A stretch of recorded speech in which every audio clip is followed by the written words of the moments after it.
department and the department and Armscor. I welcome all of you to the meeting. Let me check if there are any apologies. Brian, any apologies?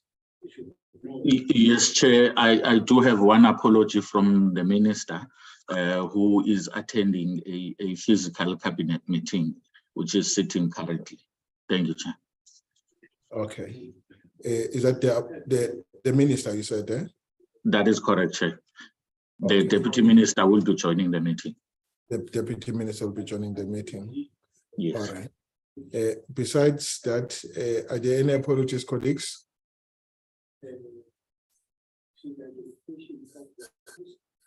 Can you still hear me? I'm load shedded now. No, not yet. Yes, we can still hear you, Chair. No, thanks. Okay, so it doesn't look like there are any more apologies, at least from the side of the department. Then we welcome the Acting Secretary for Defense, Dr. Gamede. I want to believe that Advocate, the Group CEO, Advocate Mbada, is in the meeting. I'm not quite certain, but I see Armscor here. I welcome both of them together with the colleagues that are in the meeting to support them. I also welcome the team from the ministry. Let me just check if the DM is in the meeting. Can someone assist me with that information? Mr. Dehoro, is the DM in the meeting?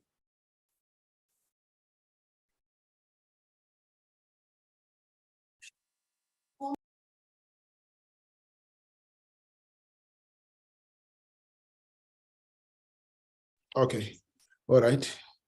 Let's therefore steam ahead. Let me ask the question again. Is the Deputy Minister in the meeting? Good morning, Chairperson and members. Not yet in the meeting, but he will join shortly.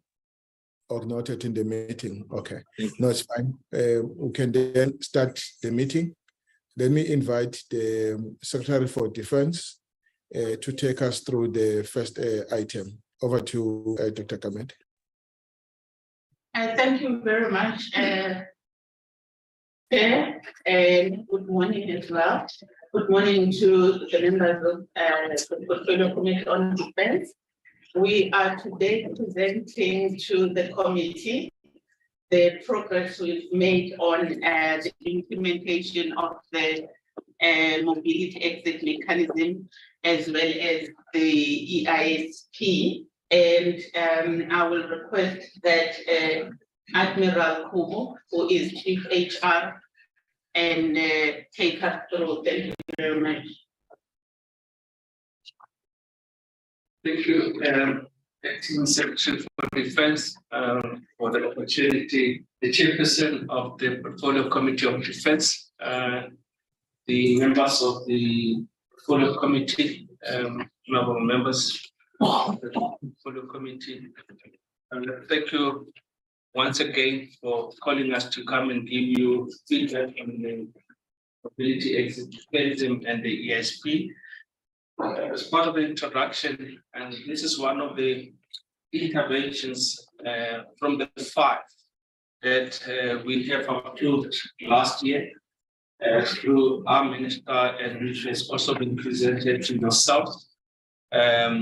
We will remind the Portfolio Committee in the briefing of other interventions that we have put in place. We can safely say we have started implementing them for last year, April, all the 5 interventions. The mobility exit mechanism started moving with speed towards the end of last year. It has been a comprehensive process for us because you have to identify the people who have to check every information that you've done also going to allow the people that you are still going to require in the system to leave the system, and we end up obviously compromising the operational readiness of the department. So it is very, very comprehensive. We can safely say we have been having good support from the Minister of Defense, been supporting us in terms of the process. We have already received approvals for around almost 1,290 applications that we will be presenting to yourself. And the administration of the exiting of those members has commenced. The first batch of the members has completed at the end of January this year, and the second batch just completed yesterday. So we have started rolling out the administration of exit processes for all the numbers, 1,290 that has already accepted the exit from the department. So we are going just to take it through. Chair, what we did also is we have, outside the presentation that we are going to do to yourself, we also have given you a brief, a 7-pager, which has got more information in it, where we started, where we are, and we have submitted both. And I think part of the deliberation that we will be doing on this particular presentation will also touch on the brief itself. General Richards is ready to do the presentation, Chair, if you allow us, and then I think after that, through the Acting Secretary of Defense, we will take questions or clarification if there are. General Richards, you can take us. Thank you, Chief Human Resources, Admiral Kubu, the Honourable Chairperson of the Portfolio Committee on Defence and members of the Portfolio Committee on Defence and Military Veterans, the Acting Secretary for Defence and other members present. Colleagues, as indicated in the introduction, we will briefly take the Portfolio Committee on Defence and Military Veterans through the status report of implementing HR reforms within the Department of Defence, with a special focus on the implementation of the Mobility Exit Mechanism, MEM, for soldiers and the Employee Initiated Severance Package, EISP, for civilian personnel. Honourable Chairperson, the committee has been briefed on numerous occasions about the dilemma that the Department of Defence, and more specifically the South African National Defence Force, has been for a number of years constrained due to the adverse fiscal situation of our country, and more specifically as it applies to the Department of Defence. And this constraint is no more as evident as reported before in the case of the underfunding of the compensation of employees' budget requirements of the Department of Defence. And the resultant to that, the department has incurred irregular expenditure related to the compensation of employees' allocation and budget required annually since 2017. Now, in our previous reports, the department has reported that it sought relief by engaging various stakeholders, parliamentary committees, and others of concern to reach an agreement on the way forward. And that agreement was reached in the financial year 2020 and 2021, where the Department of Defence, together with other stakeholders, charted a course of action to reduce and curb the HR costs relating to our HR expenditure.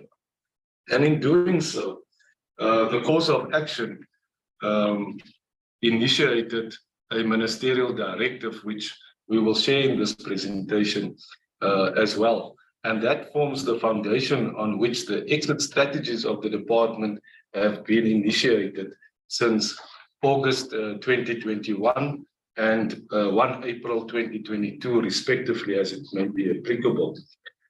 In brief, the implementation of exit strategies in the department has its origins then in the continued underfunding of the compensation of employees' budget requirements. And the department has analyzed and projected that this constraint will continue, most likely increase, and it will be persistent into the MTEF and even MTSF. On an application to condone such irregular expenditure was submitted on 25 June 2021 to National Treasury, who noted that such a request will be kept in abeyance until significant results are achieved in respect of implementing HR reforms to curb HR costs in the Department of Defense. The aim of the presentation and brief associated with it is to deliver a status report to the Portfolio Committee on Defense and Military Veterans on implementing the MEM mobility exit mechanism for soldiers and EISP severance packages for civilian personnel in the Department of Defense. Though the two scope points are short, it is supported by the report submitted to the Portfolio Committee on Defense and Military Veterans. And for that, our focus will be then on implementing the status of implementing HR interventions, as well as with a more specific focus on the progress of implementing exit strategies in the DoD. The basis, as indicated, of implementing the exit strategies is the Ministerial Directive to curb HR costs, on which the course of action stakeholders had agreed upon. And in that, it is the express aim of the policy directive to break even between the HR budget requirements of the Department of Defense, as well as the allocation towards the compensation of employees in the Department of Defense. And this formed the foundation for implementing various interventions to create the circumstances in the MTEF period to reach that equilibrium between the two factors at play.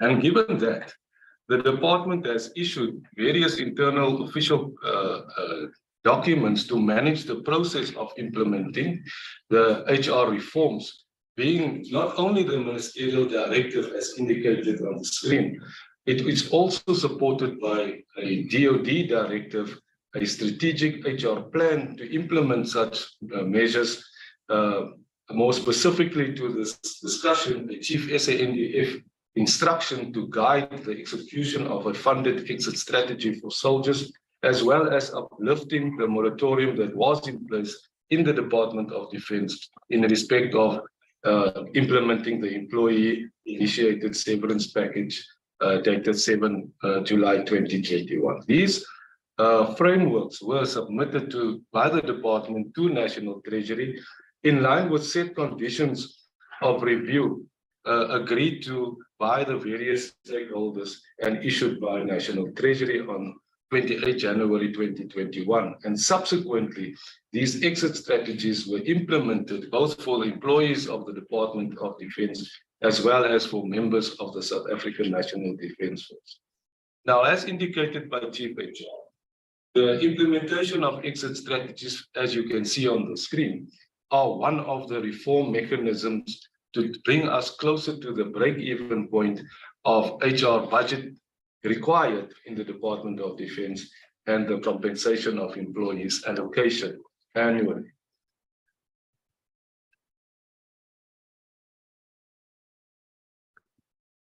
To move along and report on the status of reforms being implemented in the Department of Defense, the department has, according to its strategic plan, deactivated 14,504 vacant posts. These posts were vacant for a period of 5 years or longer and unfunded. And the department, it allows the department to manage its approved structure in line with the HR planning and budgeting requirements of a reduced allocation, as well as to maintain our position of not exceeding an HR capacity beyond 73,000. Similarly so, the current capacity of the Department of Defense as at 31 January 2023 was 70,866 versus a planned capacity for the same month and period of 72,466, which is a difference of 1,600 less than what we when we compare what we plan to be at and what it is now currently. Now, the attrition that was induced by way of the exit strategies of the department, more specifically now, as applicable to the MEM, 830 military personnel have separated by 31 January, and a further 470 military personnel have separated by 28 February. And looking into the past as to the nature and trend of attrition, the attrition have over the past 12 months from January 2022 to January 2023, the attrition has reached 3,841, indicating that the department has made significant progress to down manage its HR capacity in order to realign with the HR cost projections and impact on irregular expenditure. Further to that, the reserve, it was intended that the reserve force utilization be reduced to 1.9 million man days for the financial year 22-23. And however, the reserve utilization have been exceeded by 671,096 reserve force mandates, and this the number by which we have planned versus the number that is actual is indicative of the force requirements to support current military operations, as well as to meet administrative compliance obligations that have significantly increased in the department, as well as to provide protection services of military installations in the Department of Defense, and more specifically in the South African National Defence Force infrastructure. These factors, and this is the point here, these factors were not unforeseen at the time of commencing with the implementation of cost-saving measures, as discussed during follow-up reports to parliamentary committees, as well as in the concurrence that we were reached on the course of action of implementing HR reforms. However, it does offset the potential savings forecast of 500 million rand due to mainly due to unforeseen and unplanned military operations, which increased, as well as our obligation for normal mission audit missions that we are engaged with as an SAND. Following that, the military skills development system March intake conforms to the Chief SANDF guidelines, which emphasize the rejuvenation of especially the combat and combat support corps and musterings for occupational classes, so that it may start with the renewal processes of personnel recruitment in these areas, and assuring that military training continues, as well as military operations are supported. The next MSDS intake will take place in January 2024, and it is forecast to recruit 2,564 new candidates to mainly the cause of combat and combat support. The department has also pursued the capping of discretionary allowances. Those allowances are related to regimental and operating allowances, as well as allowances paid in view of scarce skills in the department. And these allowance tariffs and rates were capped as at 31 March 2021. And it has resulted in the department's ability to have a stable trajectory of HR spending for allowance structures in these categories of discretion, in the category of discretionary allowances. What should be understood that the department did not take away any allowance that existed and continues to exist to service the deprivation that members and employees suffer as a result of duty and their responsibility. Lastly, the department has separated 951 civilian and military personnel by 31 January 2023, and a further 470 military personnel as on the 28th of February 2023. In terms of EISP, the department has separated 121 civilian personnel at a potential cost of 172 million rand, indicating that the department has progressively implemented. Sorry, colleagues. Is there a reason why what is on the screen is not what is being presented? Yes.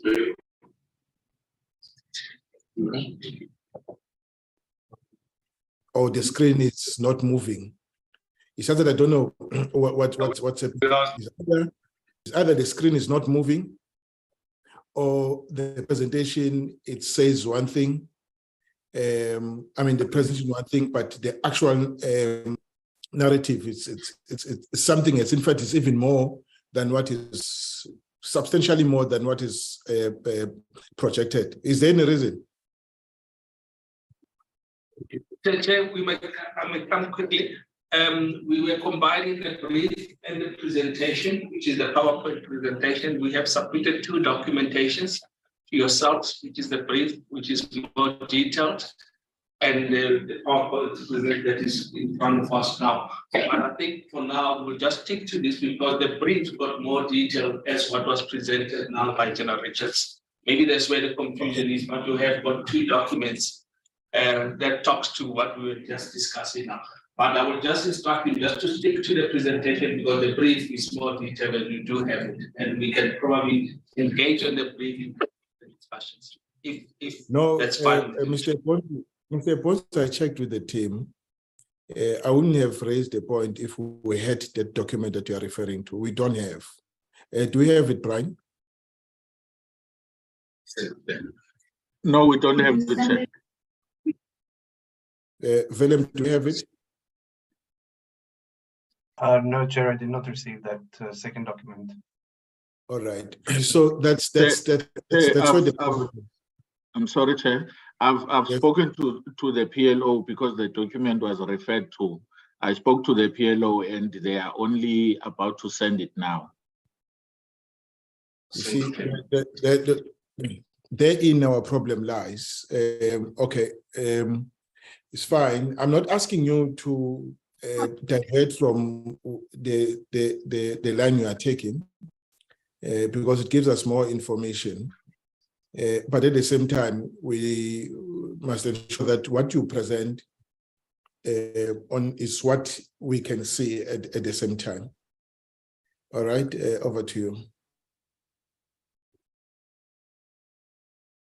Thank you very much for indicating that, Honorable Chairperson.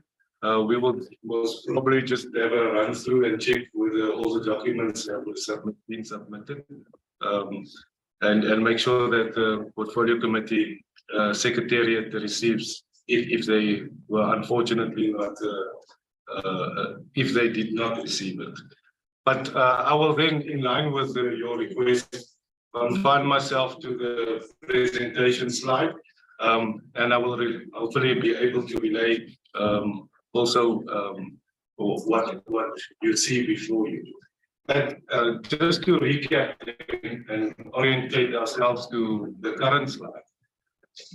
The current slide reflects on the fact that the implementation of exit strategies is one of the strategies that the department has employed in order to break even between budget requirement and the allocation received annually by the Department of Defense. And we are delivering on a status report of implementing these 5 interventions and reforms to the Portfolio Committee on Defense. And as you can see on the status report to your left, on the impact of what does it mean for the department, where does it take the department, this report of our status, we find that when we deactivate vacant unfunded posts, is that these posts will remain dormant until the allocation improves. That's the first point. And secondly, it allows the department to manage its HR budget requirements and planning into the future more accurately, to bring it in line to the aspiration to break even quicker. On the second point of the impact is to constantly be aware of the fact that we need to maintain a planned average strength of 73,000 and not exceed it, because that will increase not only our compensation of employees' irregular expenditure, but it also puts a fiscal constraint on National Treasury's expenditure profile for government as a whole. The third point is that we've started within the SANDF to address rejuvenation requirements as a priority in combat and combat support corps in order to support military operations. And in terms of capping the discretionary allowances, we have now reached a stable trajectory on expenditure and forecast for such allowances. And lastly, the exit strategies have presented an opportunity for internal progression and mobility for soldiers, as well as to start the process of rejuvenating this force from the bottom up. In the next slide, we will more specifically now focus on the implementation of the Employee Initiated Severance Package for civilian personnel in the Department of Defense. And before you is indicated in the first bullet that the Minister of Defense and Military Veterans has approved 229 applications for severance, of which 121 civilian personnel have already separated as at 31 January 2023. These exits of 229 employees is estimated at a cost of 172 million rand. That cost consisting of GEPF liabilities incurred, as well as departmental liabilities incurred. The actual strength of the civilian personnel in the department as at 31 January is 8,982. And they are generally more younger than military personnel. However, when we look at the delta between what has been planned, 10,441 planning for a capacity for 10,441 versus the 8,982 on strength, we find that we have not reached the target in terms of not being able to appoint 1,489 posts. These are planned versus actual. And that bullet speaks to the delays of in the process of advertising vacancies, of going through the interviews, and then finally being able, by way of making sure we follow all the rules of the DPSA circular in the Department of Defense. And it also speaks then to the HR capacity requirements that have been steadily not replaced at unit and base level, which leaves a gap at that levels to maintain infrastructure and support to the deployed soldiers. Given that, by way of implementing the mobility exit mechanism for soldiers, it was planned that to separate 1,548 members for the financial year 2022-23, and the minister has provided approval for 1,295 soldiers to separate, of which 5 withdrew, made requests to withdraw such an approval, of which 1 unfortunately passed on, and 4 have reconsidered due to financial reasons the withdrawals, and that was approved. And so therefore, the aim was to separate 1,290 military members by 28 February. So when we compare what was planned versus the actual, we see that the department's performance in executing ministerial approval to separate soldiers as planned, we have an efficacy rate of 83.3% as measured against the objective of separating 1,548. Now, the Portfolio Committee on Defence and Military Veterans are well aware of the fact that National Treasury has allocated to the department 1 billion rand to fund the separation of soldiers for the financial year 2022-23 and a further 800 million rand for the upcoming financial year 23-24. And these were and are conditional grants based on a set of performance as stipulated by National Treasury. And in relation to the expenditure related to separating the 1,290, the department has managed to commit 91% of the billion rand, or alternatively, 906 million rand of the billion rand funded to service GEPF liabilities that this exit mechanism has incurred. So we have a 91% commitment of expenditure versus the 1 billion rand of funded exit strategies for soldiers. The DoD has met with National Treasury's conditions, and the Department of Defence has submitted, in line with their set conditions, directive plans and reports for the review and concurrence, which was granted. The Portfolio Committee is further advanced that in implementing the exit mechanism, more specifically for soldiers, there were administrative challenges that was experienced during the course of execution. Those administrative challenges mainly are centered towards the geographical location of units where members are stationed. You will be well aware that the South African National Defence Force have a geographical footprint throughout South Africa. And the other complexity, other reason for the administrative challenge is the complexity of exit administration, especially with regards to the requirements for compliance with such administration when submitting these separation documents to the Government Employees Pension Fund and the Government Employees Administrative Agency, GEPA.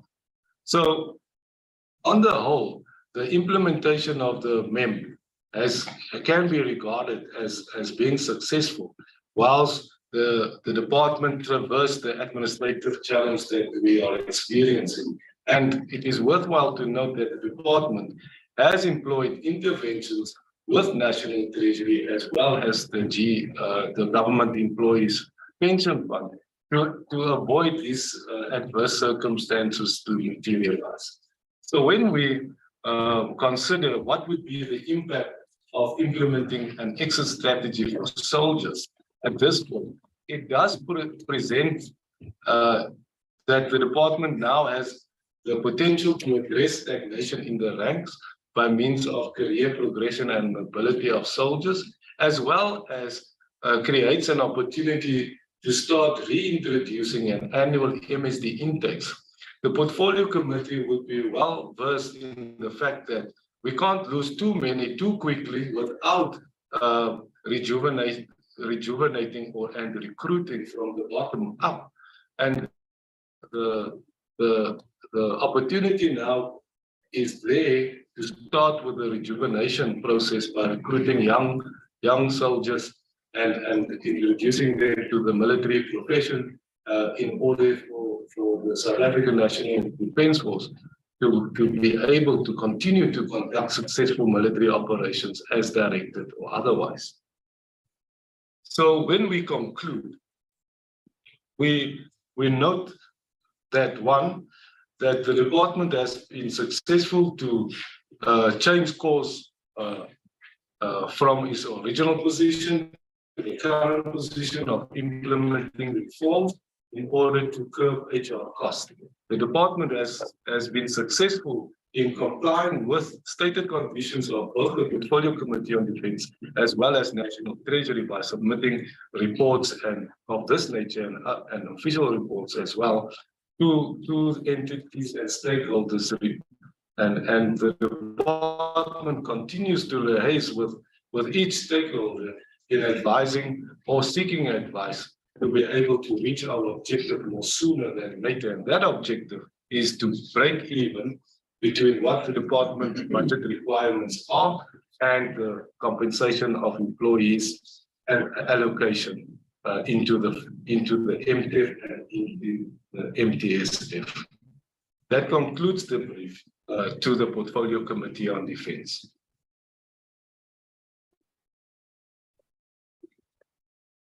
Thank you very much.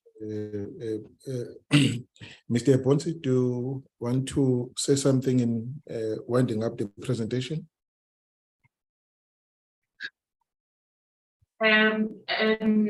Chair, the winding up, we are going to hear from the chair what we will request from the committee to assist us with is to deal with the help us deal with the matters of trying to convince National Treasury now, since we are implementing the directives, to condone the irregular expenditure as they instructed us or requested us to put in place some measures, and they will then make an assessment later. But I will take it back to the chair, and we'll take questions, Chair. We are ready for the questions. Thank you very much. Okay. No, thanks. Before you open it up, DM, I'm sorry. Good morning, sir, and welcome. Morning, Honorable Chair and Honorable Members. My apology, I struggled a bit to connect from my side. Thank you very much. No, thank you very much, DM. You'll indicate when you want to come in, because when you started, you had not joined due to technical challenges. But I would probably ask you to come in either now before we open it up for discussion, just to recalibrate and refocus the discussion a bit, or then leave until very late. But I think let me welcome you now to say if you to make your remarks. No, thank you very much. Let me allow the committee to engage with the presentation first, Chair. Just to say that we must apologize that as the presentation was proceeded with, there was a lot of details that are not contained in the slides. We made that observation, and that the committee members do not have the narrative on which the slides are based. It's unfortunate, and we must sincerely apologize, because in the narrative there is more information than what the slides are sharing. Your observation was correct. I just want to make the point that, of course, even as the members go through the narrative, it is my submission that the information shared, the way it is shared with the oversight, should be strategic, because at times to provide too many details, which at the end of the day make the recipient of the information lose the forest because of the trees that we are thrown into, is also not helpful. You'll see for yourself that some of the information it's too detailed.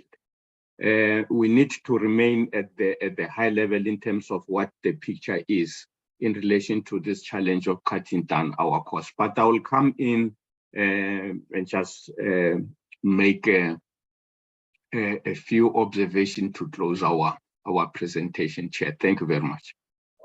No, thank you very much, DM. Dr. Kamete, for clarity now, before you open it up, I can see the blend separation for 23, for 22-23, the numbers there and the budget, the allocation,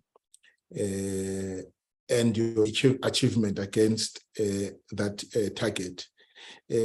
What is the blend separation for 23-24? Was it in the presentation? I can see the allocation of 800 million rand, but I'm not quite sure if you presented what is planned for 23-24, or the numbers for 22-23 are the only numbers that are targeted for separation. Can you just talk to that before I open it up?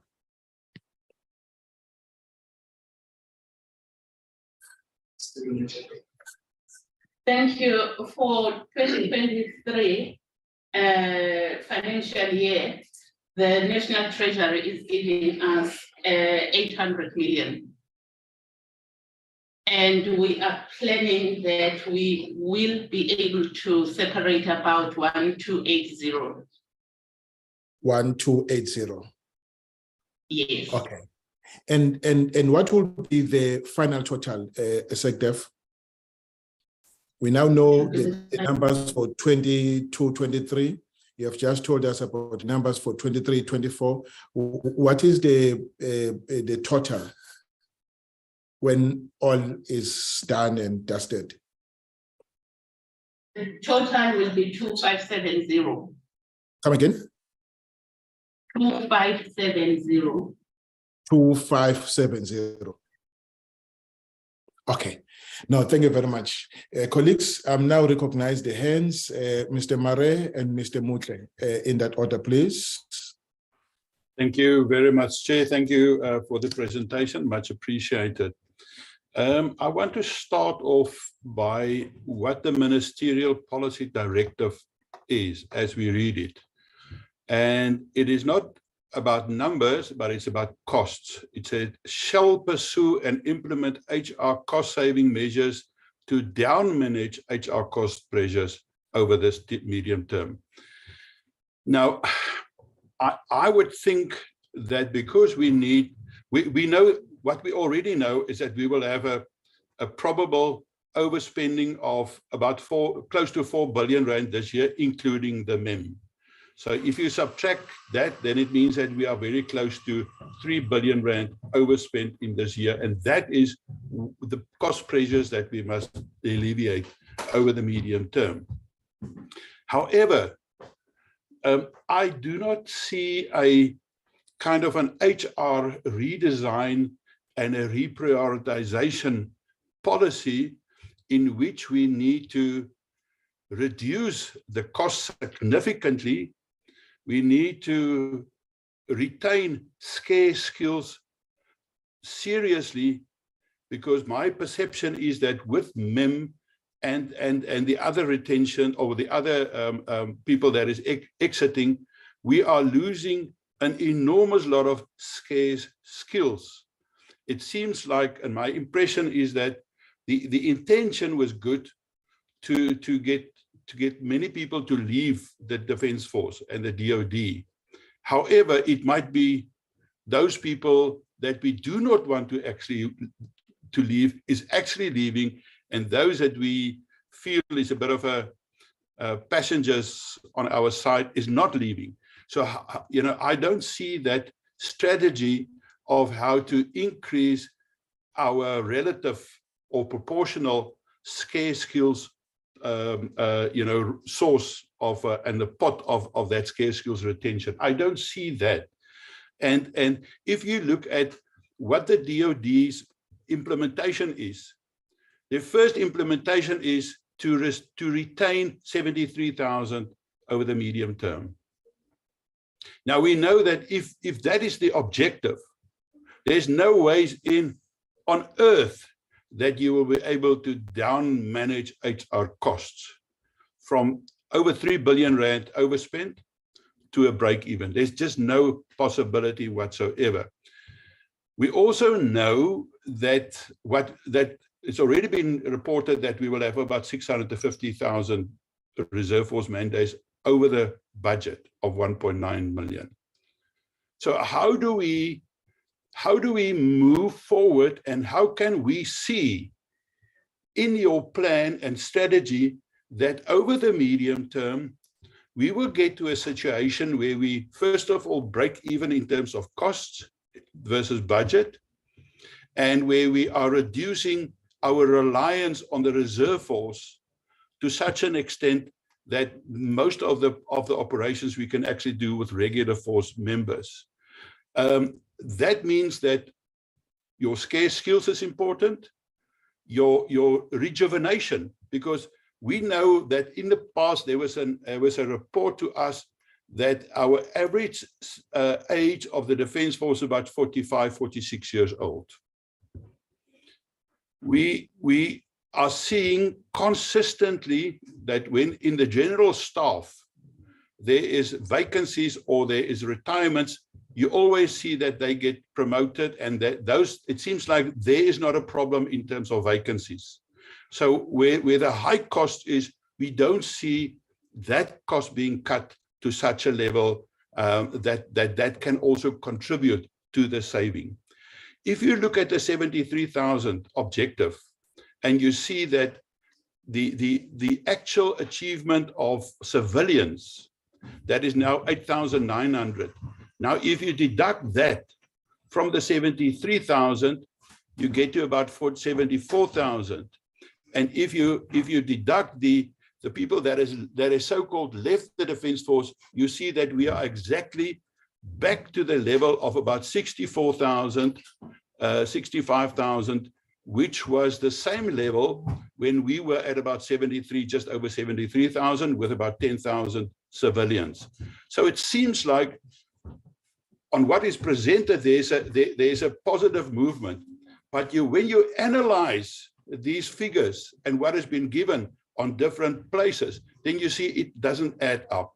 So I find it difficult to see how we will actually achieve a downward management of HR cost of employees beyond the levels where we are, we know that we are at 70%, roughly 70% of budget, which is unsustainable. And I don't see a plan from the department to aggressively manage HR costs downwards. So how can we achieve that over this term? And I don't see that. I would like to know, if it's not today, send us per writing the average age of the Defence Force at this stage, and also the average age of the combat and combat support staff, because those are the actual soldiers in our what we actually need. And how will we achieve a situation of a less reliance, significantly lower than 2 million man-days of the reserve force? Because we know that deployments and authorizations for deployments will come. The expectation is that will increase, whether that is outside South Africa and especially inside South Africa. There's an expectation that that will not decrease. So where's the actual plan that we can rely on to get to a lower general staff, an actual lower amount of about 64,000 military or uniform members, because they must also contribute. And where is the reprioritization and the redesign of our HR in the Defence Force? Because as I see it, you have taken 10 minutes, and thank you very much. And I am finished. You are debating the issue. Yeah. I'd just like to get those feedback. Thank you, Chair. Sure. Mr. Mutle. Thank you, Honorable Chair. Just two questions. One, it's around the numbers that DOD is compelled to keep, which in the presentation it indicates that they've got around 73,000 versus the intake of MSDs. How are they striking a balance to ensure that they do not embark on a process of reduction, whilst on the other side recruiting and exceeding the very same numbers that they are expected to cap? As and when they do that, how are they also ensuring that that process becomes a feeder to the reserves? Secondly, Chair, it may not be related to the presentation, but it's out of curiosity for me to find out from Admiral Kubu and the team, as and when they assess the situation and the decision taken by Treasury, what is their view in terms of them reducing those numbers versus the population that we have in the country? We've got a population of around 60 million, and we are embarking on the process of capping the number. Probably Treasury will be happy if you've got less than 50,000. I'm just thumb-sucking the number. But is it realistic according to your analysis, making comparison with militaries around the world? Is it feasible to protect the country of a population of 60 million with less than 70,000 booths, and not taking into consideration that in terms of force multiplier, as the Defence Force, we are not really doing well. What is your view? Have you done a research to that extent so that you put up a case to us as well as to the National Treasury for them to reconsider? Because I don't think it's sustainable, the route that we are taking. Chair, looking at the current situation in the globe, aggressions might come in different way. I was just worried also looking at the court ruling against the Afghanistan asylum. To what an extent will that impact on our security? Have the Defence Force analyzed all those kind of situation and their implication? And we have also seen in the recent past the internal deployments that the Defence Force is undertaking. Can they make up a case than to just comply with an instruction from Treasury, which at the later stage we might regret? Thank you very much, Chair. I don't see any more hands. I don't know how is the department going to respond to these comments, because it must not be a situation that you are doomed if you don't do it, and you are also doomed if you do it. You see, if you look at the issues Mr. Mara raised, that the MEM may have an unintended results, because you lose people, the skill that you would want to retain. But how do you stop people from leaving? You know, when people tell you that I've reached the ceiling, there is a principle that the DM spoke about at some point, is up and out. That you, in a rank, there's a certain number of years that a member is expected to spend in one rank, and that when you exceed the number of years, you are then considered unpromotable or stagnant. Now, when someone says I've reached the ceiling, yes, I do have the skill, I've reached the ceiling, I therefore avail myself for this exercise. How would you say no to him? It's a principle, and it applies generally. Yes, you may say to a person, well, look, I don't think you should go. But if you don't offer anything better, how do you say to him, don't go?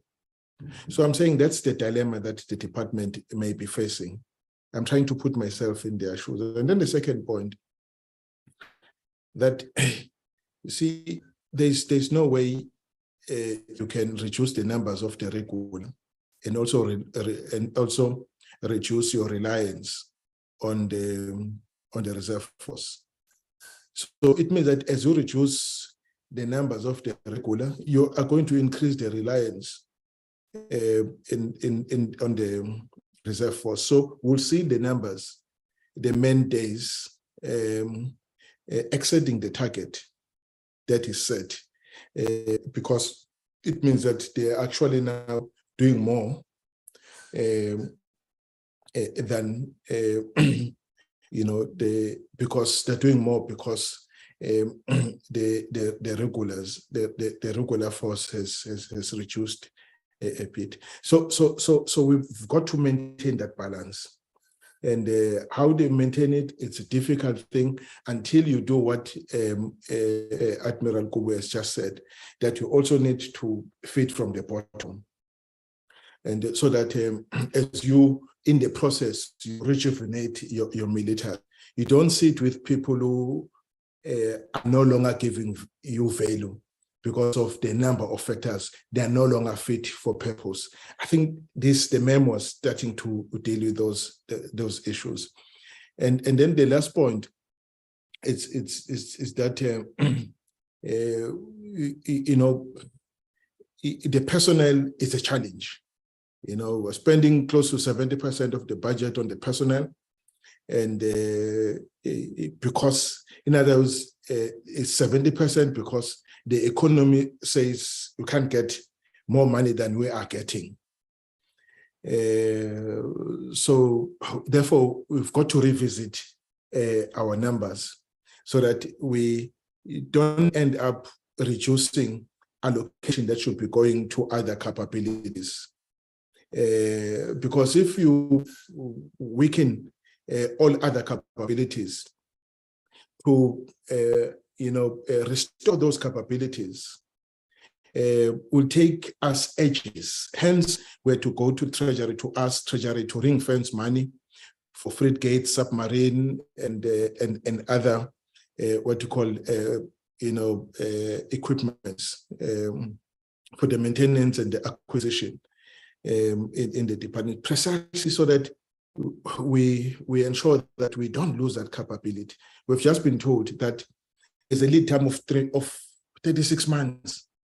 And so even if you have money now, but you can't jump that lead time, 36 months before you get spares, to bring to keep your aeroplanes in the air. So it means that we need money now. So, but if you lose people now, you at least lose them to the reserve force, and you can still access them at any time. So I thought the department was trying to do that. And then you can still rejuvenate, and that the turnaround might be faster than the turnaround of maintaining your prime equipment, as it were. So that's the discussion I thought I understood to be at the center of all this discussion. But nevertheless, I will ask the SecDef to comment. You will indicate when you want to come in DM, so you just shout. SecDef? SecDef. Thank you, Chair. I think your comments are actually summing up what was the intention of these plans or this exercise that we embarked on.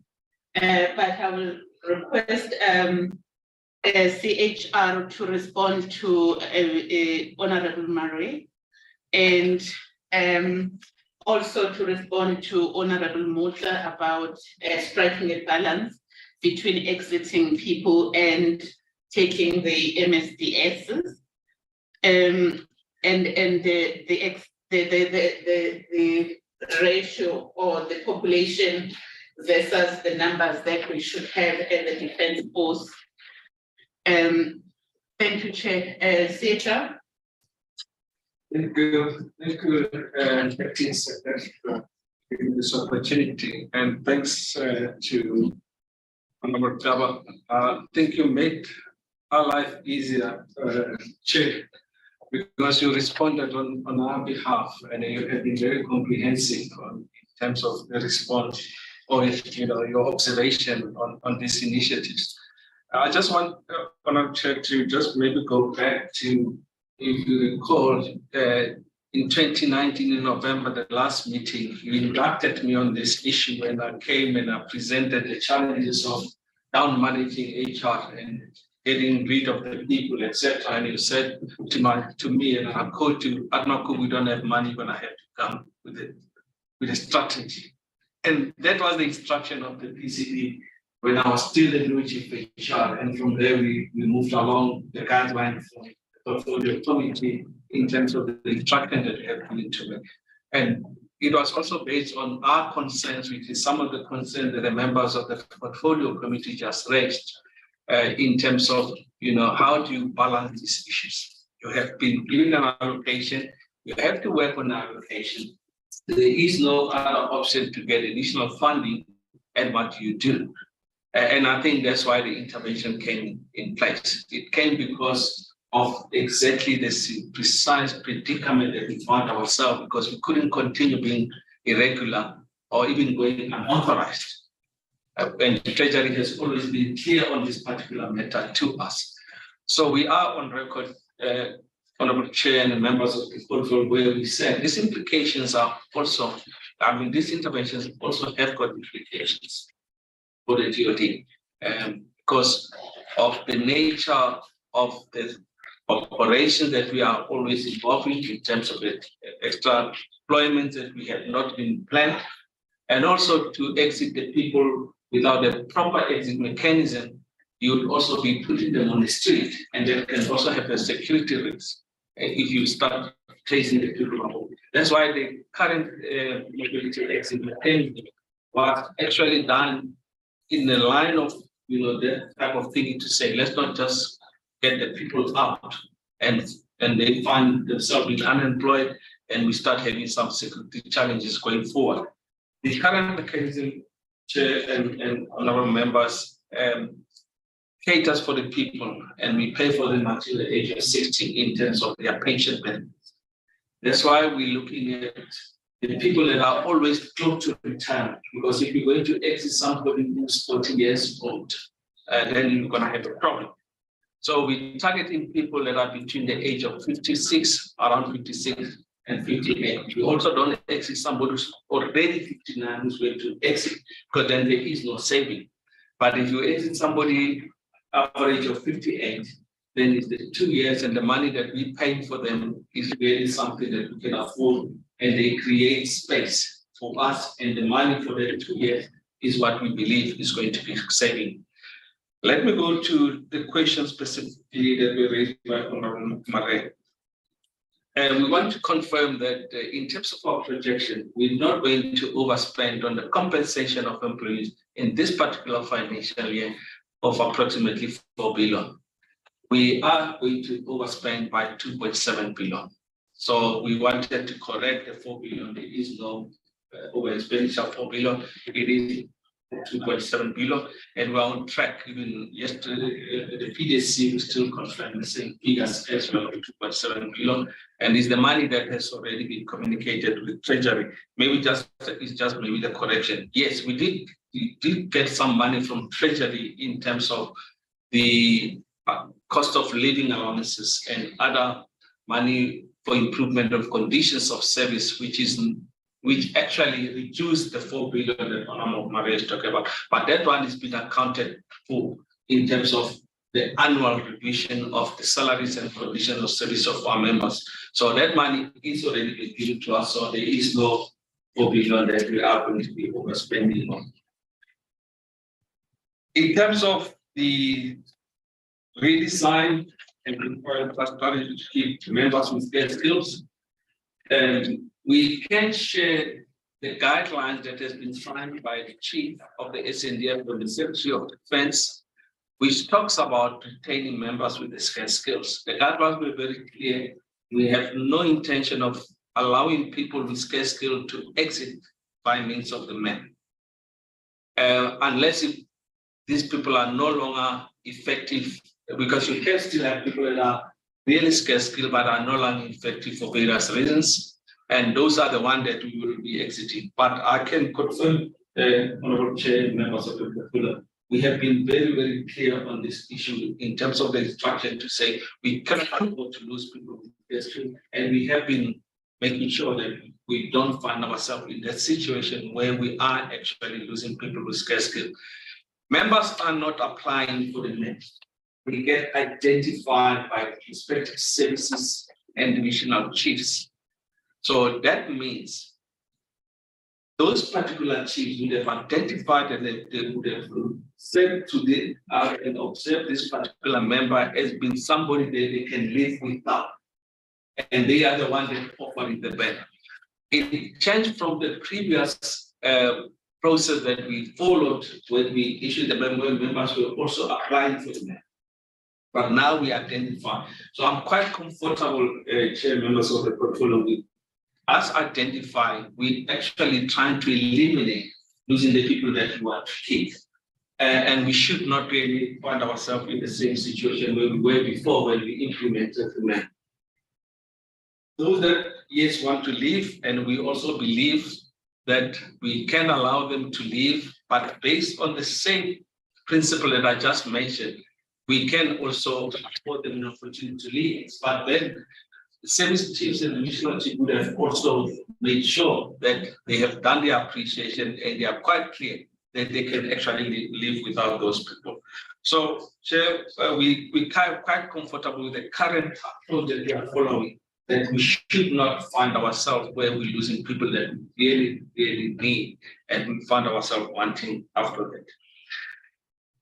How do we down manage HR costs? And on my side, there is no way we are going to be able to do it by reducing the number of personnel. We have given ourselves until 2025, 2026 financial year to reduce. So we did not see this as a once-off arrangement, and then that in one financial year you can actually be within the COE. COE is almost a 3-year process, and we, in terms of the projection that we have made, we feel comfortable that even if we're not probably at 100%, we will be closer to reducing the COE. But our projection has indicated that we should be able, in those 2025, 2026 financially, we should be able to have been within the COE cell. We're not only doing this only because of the numbers that we see. There are other interventions. That's why we always talk about the 5 interventions. Because you start getting the allowances of the members, they don't also increase in terms of additional funding. They are stagnating where they are, and there's no increments on those ones. So with the people that are exiting, and I'm now talking about, let's say, for example, I give an example of someone who's been 15 years as a colonel, for example, who's on the top notch, and this person exit by means of the men. If you promote a newly appointed colonel, and this one is out, they is still saving. So it's a whole lot of things that need to be considered that will still make some saving for the department by using the men to exit the people for us to be where we believe we are.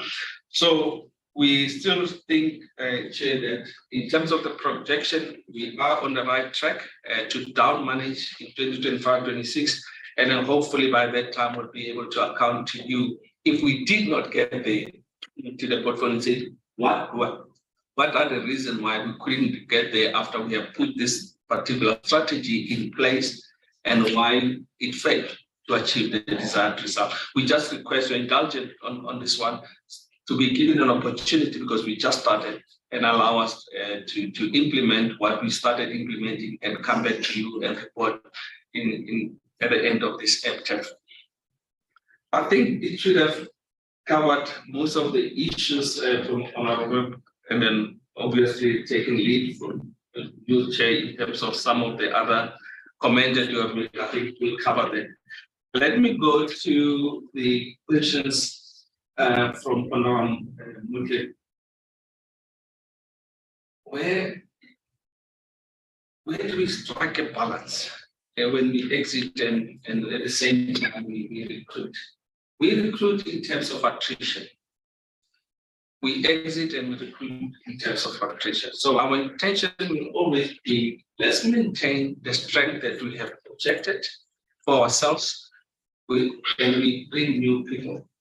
And these new people is exactly what you said, Honorable Chair, that these are people that are young, rejuvenated, and we can actually be able to use them in terms of operations, and they will be able to add more value where we believe that most of the people are overage and they cannot be employed. These are the people that we believe we will be able to employ. So when we look at what we exit and we bring in, I think we still believe that we will be able to manage the situation going forward.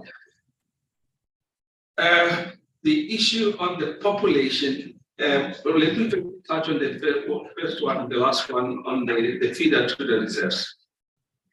We also, Honorable Chair, are concerned that with the recruitment of the members in the system that we are going to keep, because we're recruiting based on attrition, we don't have a system now to feed the reserves because we absorb everyone that we're recruiting.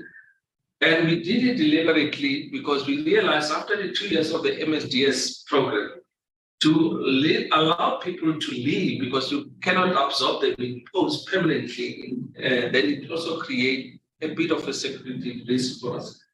These people, after 2 years, we have trained them. You have done everything they know how to fire the guns, etc. You put them on the street, it can be a security risk. We deliberately wanted to avoid training a lot of people for that particular purpose and just exit them. But yes, it does have an implication on the feeder system to the reserve. It means the only feeder system to the reserves is the people that are exiting through non-renewal of contract or whatever it is, or those that are retiring. It's the only challenge that we are facing now. And then I know General Nialo will also raise this issue in terms of the feeder of the reserve we present to the portfolio committee as well, because that's the challenge that we're facing. But it's the same issue that you mentioned. You don't know whether you must do it or you must not do it. You're doomed if you do it, you're doomed if you don't do it, because of the implications that we're talking about. So the feed of the reserve is definitely a challenge. In terms of the population and what is happening around the world, We can confirm if we look at the security sector itself, both military, police, and other security agencies, we're talking almost a percentage of almost 25%. If one asks on the security sector in all the countries, around 25%, other countries, 30% of the people that are coming from the security sector that have been employed. But it also talks about the threats in those particular countries. So every country uses different approach in terms of the number of people that they can recruit based on the threats of the particular country. We can confirm that normally if one checks the norm, the average norm is almost, in terms of the military, they are just less than a percentage active military people, but the entire security sector is not talking about 25 to 30%. That's basically where we are. We are also, in terms of our 73%, 73,000 in the military, we are also just less than a percentage of the people in the military.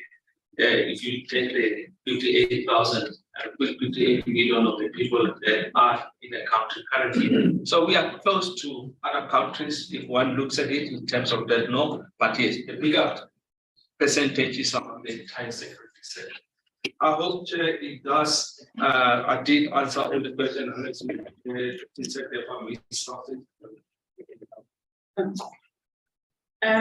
Thank you again, Chair. I think HR has covered everything. What I can say again from the side of the EISP is that you also have a situation where a person has been in a certain position, like maybe a deputy director has been there for 20 years. So it's difficult to tell them when they say they want to go. It becomes very difficult to balance that, and because you can't promise them that don't go, I'm going to promote you, because the promotions in the environment of the PSETs, you have to apply, you have to commit with, you have to compete with a pool of people from even outside the department. So the people who are leaving mostly will be those then who are saying to you that I can see that there's no prospect for me to be promoted. I've been here for 20 years. And to say no to them again is when you can't give them anything, it becomes challenging, Chair. And so we do rely sometimes with the process of the EISP, it has to go to DPSA, and DPSA needs to support the application that we are providing. But the minister has the last and final decision. And the DPSA sometimes will also ask you, why are you wanting this person to go? Because they are not at 65. But then you go back to the same, that they've been here for a very long time, and there's no prospect actually for them for a promotion. They see no prospect. So it becomes very difficult and challenging, but we are managing it. Thank you very much. Thank you very much. Colleagues, I think we have been responded to adequately, unless there is one or two issues that you think was not covered in the responses. I can entertain that. All right. It doesn't look like there is a matter that did not receive the attention of the department. You are right, colleagues. In fact, we are all correct. The budget dropped below 2% of the GDP, and we're now 0.7%. That's why the challenge is the numbers and the health of the SNDF, the health status of the SNDF will improve once we've been able to increase the budget above, beyond what it is now, to at least 2%. It's what countries that have,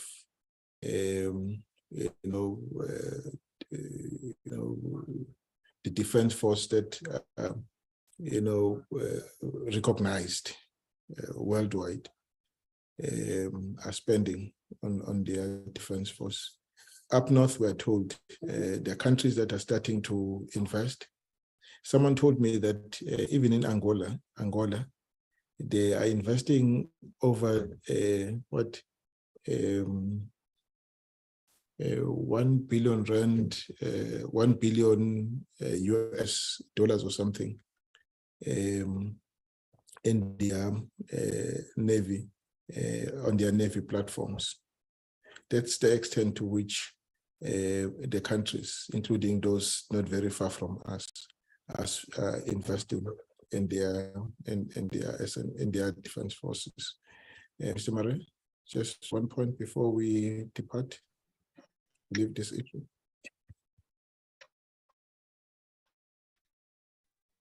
Murray, your hand is up.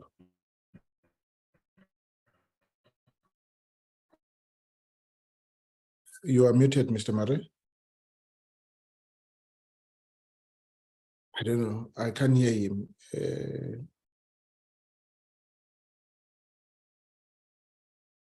Brian, can you hear him? Chair, he is unmuted, but I think his gadget must be having a problem, because I can see on the system he's unmuted, but we cannot hear him. Okay. All right. So leave it at that for now. DM, just please let me invite you to close these remarks before we move to the next item. We've taken 22 minutes more than what I budgeted for this item. DM.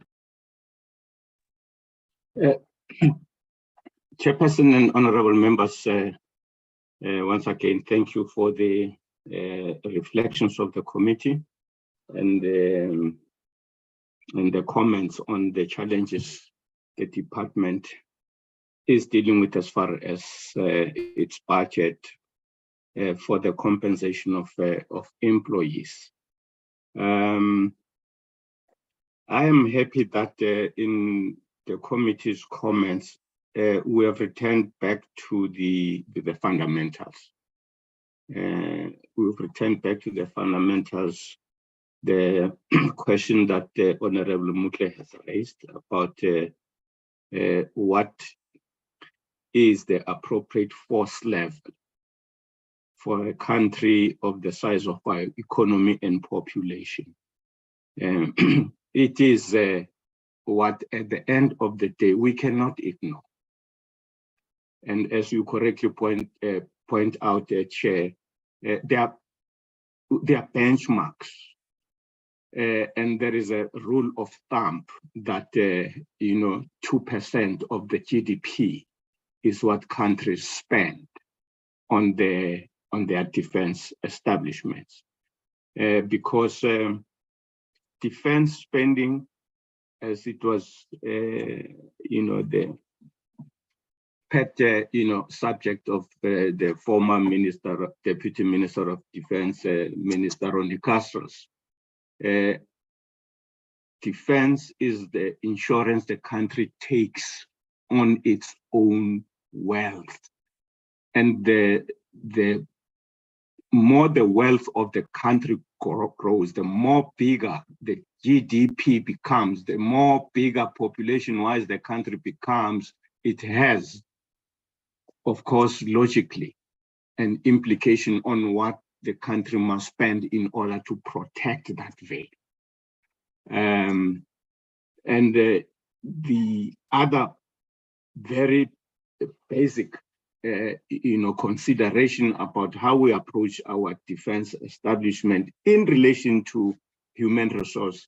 Chair, you are correct when you brought in the principle of the pyramid rule. the establishment has to remain a pyramid. And for it to remain a pyramid that you have less people as you go up in the system, it means that there must be a budget to exit people more than other institutions are required to do. People don't stay in the institutions, don't stay in the organization until they reach their pensionable age. This is a military. It's got to be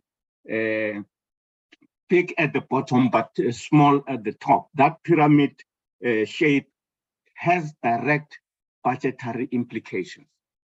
And if we don't have the budget for that principle to be and that rule to be, enforced, we'll always be in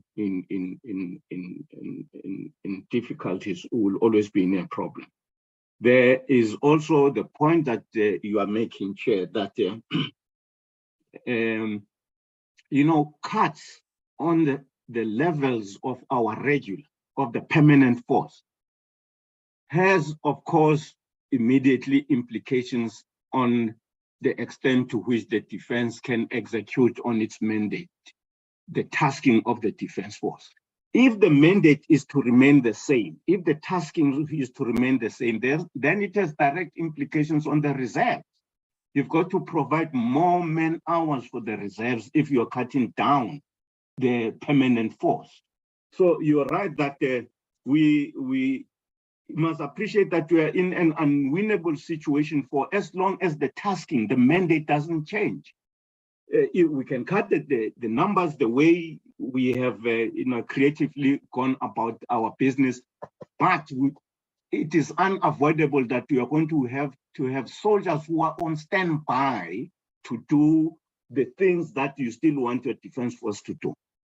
So the cutting of mandates in the presentation, as honorable members would have seen, has not succeeded. And my take is that it is not because of the increased utilization of the defense force, but it is also an indication that we cannot do with less man hours the way we thought that it was going to be possible. It's presented here as an amount with which we have exceeded the plans, but I'm not very optimistic about any better performances going forward in relation to the cutting of mandates. But what we must, of course, appreciate is that, as the department is saying in its presentation, they have managed to realize savings of 1.8 billion. Now, it would have been good if that 1.8 billion savings they've managed to achieve were tabulated. We can see where this 1.8 billion has come from. But the point that the Chief Human Resource was making, that we have actually reduced the deficit as far as the budget of compensation of employees. It has come down from 4.2 billion in April 2022 to 2.8 billion in February 2023. I mean, that is the department must be commended for that. Let me just say, Honorable Chair and members, the point that Honorable Marre was not in a very direct way putting across is that the savings that our defense budget can realize as far as compensation of employees is concerned is not going to be easily achieved with the papering of the cracks that we are doing now. The defense force, interestingly, had in 2010 what they referred to as the Human Resource Strategy 2010 of the Defense Force. It was a perspective which it appears, and I think we have to go back and just establish why people moved away from that vision. It was a vision that anticipated the recruitment and contracting of personnel into the Defence Force to be done through two channels, two streams. The one stream of the leadership core of recruits who will be recruited already within the plans of providing the leadership of the force. And there will be another channel where at the entry level, you have non-troops that are recruited clearly to be non-commissioned soldiers. And that is what, in my understanding, would speak to the reforming of our human resource practice. Yes, in the presentation, the officers are referring to reforms, this as reforms, but these are not, in my respectful observation, they are not reforms. These are interventions, as I've said, that literally papering the tracks to try and reduce the defense budget on for human resource. But in a more lasting way, we need to reform the system so that the savings can come from the bottom up, from the policy of how we bring human resource into the Defence Force, how we manage it throughout its utilization, and how we exit it. We need to look at what was it that was tabled in 2010, the reform of this human resource system that was talked about, and where were the challenges? What is it that we did not agree upon? Or what challenged us? What stopped that inspirational, intervention that was being proposed? That's what I can say in relation to the presentation that the department was sharing with the oversight today, Chair. And once again, thank you very much for your time. Thank you very much. Let me thank the department for the presentation this morning. It certainly is meeting the conditions stipulated for funding, stipulated by Treasury, conditions that we would not necessarily like, but they are imposed on all of us by the economic situation in the country. And two, Treasury says they would only condone the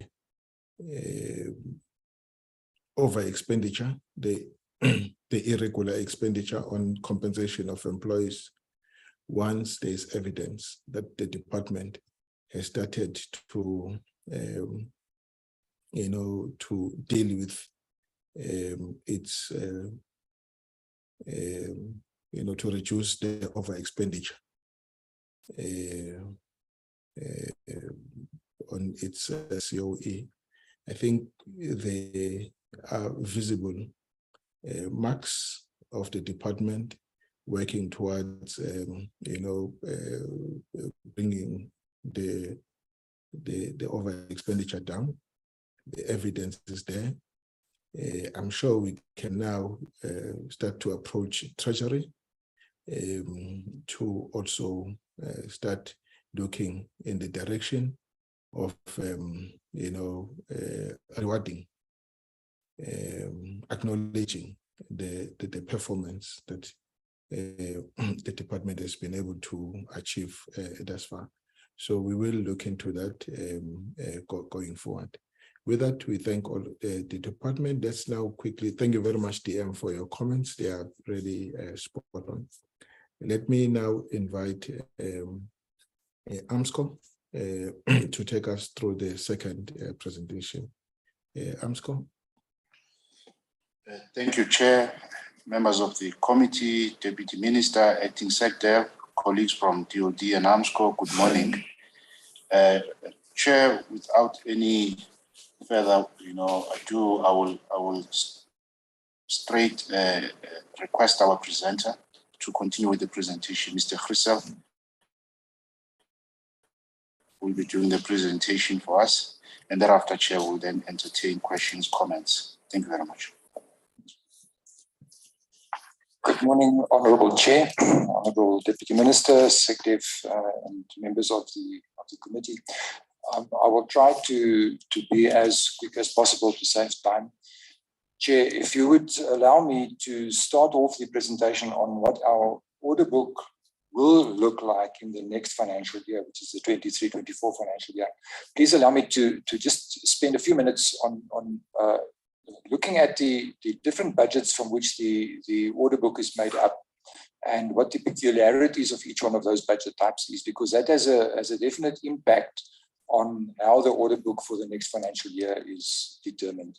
So Armscor executes requirements from mainly two major categories of budget. This is firstly the operating budget, which has got two subcomponents: the special defence account component of the operating budget, or as it's commonly known, the 01 component, and then the special defence account component of the operating budget, or 02.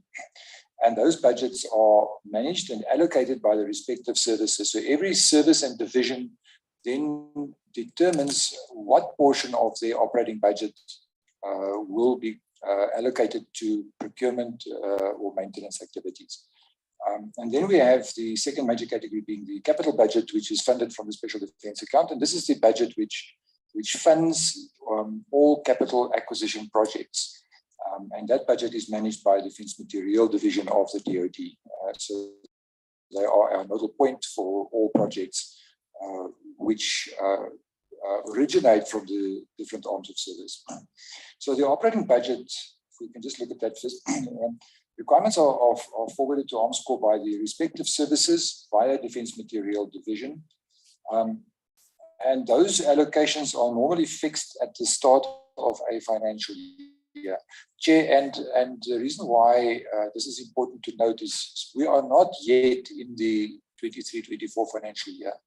And as you will note in the slides that follow, we will always refer to the 23-24 budget at this point in time as a preliminary budget or an indicative figure, because those figures are not yet firmed up. The operating budget, which, as I indicated, comprises funds from both the GDA and the STA, and these two different budgets have a different impact on what our next or future financial year's book is going to look like. It's important to note that the funds from the GDA funded requirements, from the General Defence Account requirements, are only available during the specific financial year in which we have the allocation.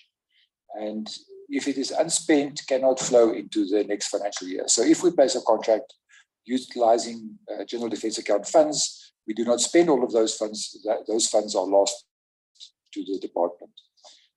As opposed to that, funds for the Special Defence Account funded requirements can flow into a following financial year. And the impact thereof is actually quite sizable, as we will see later on. So any funds which are contracted or committed and which are not spent in a specific financial year will then roll into the next financial year and will become available in that financial year. And then we have the capital budget, where the projects are funded from the Special Defence Account. And those funds, again, can flow into a next financial year if not used. Chair, how is our order book determined? The extent of the DoD order book, which is managed by Armscor for the next financial year, is determined by the business plans of the respective services. So every service, depending on what their allocation of funds is on the operating budget, they will draw up a business plan, and the requirements in terms of those business plans are then forwarded to Armscor for execution. And it is also then made up of the value of contracts which are placed for capital projects. The allocation to the requirements for the specific financial year is only finalized at the start of the year. So once the services have received their final allocation, as well as the final rollovers from the previous financial year. They then firm up on their business plans for that year and then prioritize their requirements, and those prioritized requirements will then be forwarded to Armscor in terms of those business plans, which then has to fit in with the available budget. So the total order book for the 23-24 financial year is only going to be finalized in May of this year. In other words, 2 months after the start of the financial year. And the reason why it is 2 months after the 1st of April, which is the start of the financial year, is because all the rollovers have to be formalized before they can determine the total order book. So certain requirements that are received from the DoD comprise multi-year requirements, and those result in orders which are placed for the current year, the year in which we have received the requirement, as well as for future years, for as long as those requirements are funded from the budgets of the respective services and divisions. So the order values for those orders will then reflect as commitments for the relevant financial years. And we do receive some, not enough, requirements from the Department of Defense, which are funded for more than 1 year. And as it will become clear later during the presentation, it is the requirements which are funded for a singular financial year from the General Defense account, which normally poses the problem to us. So the requirements from the respective services are usually received from the 3rd quarter of the preceding financial year. So around about now, we are starting to receive requirements for the next financial year. But a more accurate indication of the total order book will this only become visible once the business plans are finalized. Chair, with that background in mind, I will look at the order book for the 3 distinct categories: the STA, GDA operating budget, and then the Special Defense Account funded capital budget. If I may start with the capital budget, this is the budget which is managed by Defense Material Division and which funds projects. And those projects are then managed by directorates within Defense Material Division, being Directorate Army Acquisition, Air Force Acquisition, Naval Acquisition, Technology Acquisition, in Common Weapon Systems, which comprises CMI services and Special Forces, and also South African Military Health Services, although Military Health Services does not appear here due to the fact that we do not have any allocation from them at the moment. Chair, so I'm not going to go through the detail of those figures. It's visible. Just maybe a explanation of what the different columns mean. So we have the different divisions. Then we have an allocation from them for the next financial year. And that allocation is new money that is allocated on the Special Defense Account for projects. The 3rd column indicates the financial authorities that we received, and the financial authorities are normally followed by actual orders within a month or so from the receipt of the financial authority. And then there are also requirements which we have received, but for which we have not necessarily received financial authorities, or for which contracts have not been placed. Then, Chair, the more important column is the 2nd last one, which indicates the potential rollover into the next financial year. So this is what we expect, money that is going to roll into the 23-24 financial year. We'll see that there's actually a significant rollover, just in excess of 3.1 billion rand in the Army acquisition environment. And the largest contributor to this large rollover is Project Hoefyster, which at the moment does not have any new funds since 2 years ago. And the only funds available on Project Hoefyster are funds which have been rolling from previous financial years, due to the fact that Project Hoefyster has not performed, has actually not spent any money over the past 2 or 3 years. So all the money on that project, which was still available and which was committed, has been rolling forward into the consecutive financial years. And we are expecting approximately just in excess of 2 billion rand on Hoefyster alone to roll. And then there are other projects. On the Air Force, in the Air Force environment, the largest contributor, or actually almost the only contributor towards this significant rollover, is Project Kamas, which is the missile program with Denel Dynamics. Again, where the project should have been delivered already, has not done so due to the challenges faced by Denel. And all the money available on that project, which has not been spent, is now rolling approximately 582 million rand. in the Navy environment. So it's also important to note that rollovers that we see into a future financial year are not all attributed to non-performance by the projects. And the most prominent example of that is in the Navy environment. For example, where Project Pyro has got no new money since the 22-23 financial year. Due to the budget cuts on the capital budget, all the money for Project Pyro was placed into the 21-22 financial year. So that is the funding of the project over the duration of that contract will be funded by a planned rollover. So not all of these rollovers is indicative of the fact that the projects are not performing, but a significant portion of that are planned rollovers to compensate for the fact that we've got no new money on the special defence account. Chair, if I can then continue with the operating budget, again looking at the SDA or the special defence account component of the operating budget, we've again distinguished between Army, Air Force, Navy, Defence Intelligence and Joint Operations Divisions. There we have an indicative allocation for next financial year. This money again is not firmed up yet, so we have an indicative allocation of what will be available for us to spend for each one of those services and divisions in the next financial year. As you can see, apart from Joint Operations Division, no monies have been committed in the 23-24 financial year. Only the JOPS, where the 78 million rand is committed mainly for maintenance of certain vehicles which they are using. So that gives us a preliminary order book of approximately 1.3 billion rand for STA funded operating budget, STA component of that. Please mute your mic. Please mute your mic. 23-24 financial year's budget will be finalized at the start of the financial year, typically in May. Chair, then the last component of the budgets is the GDA component of the respective arms and services on the left-hand column. Again, we have an indicative allocation for the next financial year.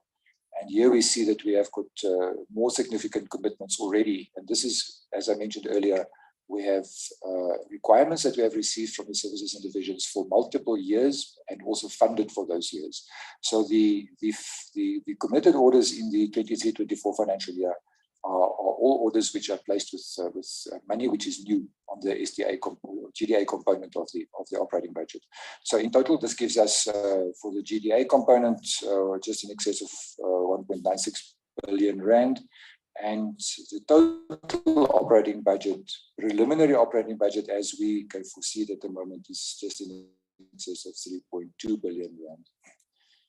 But again, this will be finalized. Chair, I will indicate later in the presentation why under note 2, we indicate that we are expecting that 3.2 billion rand to increase to something between 4.8 and 4.9 billion rand once we are in the 23-24 financial year. And I will explain that later.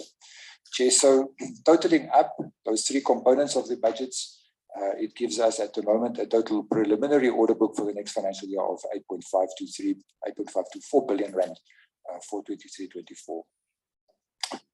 In addition to that, Chair, there is an allocation from National Treasury for the 23-24 financial year of 1.5 billion rand. There's actually three allocations for three of the three services for Army, Air Force and Navy, but the Army allocation only starts in the 24-25 financial year. So this 1.5 billion rand is made up of 1 billion rand for the Air Force for strategic heavy lift, and then 500 million rand for the Navy for the midlife upgrades of the frigates and the submarines. So we have not received formal requirements from either the Navy or the Air Force to pursue these requirements. But we are showing it here as a potential additional component that will add to our order book for the 23-24 financial year.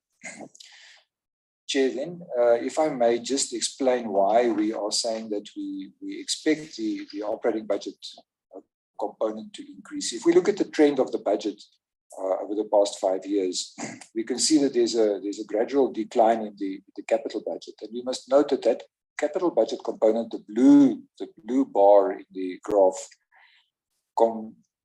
includes the rollovers from previous financial years. So the blue bar in the 23-24 financial year is primarily made up of rollovers. There's approximately 800 million rand allocation, new money in that year for capital budget, of which approximately 570 million rand is only for the technology budget. So this should be a source of great concern to all of us, because the capital budget is the budget that is used to develop new products and also to maintain the strategic portions of our local defense industry, and provides new products for them, which maintains their competitive edge.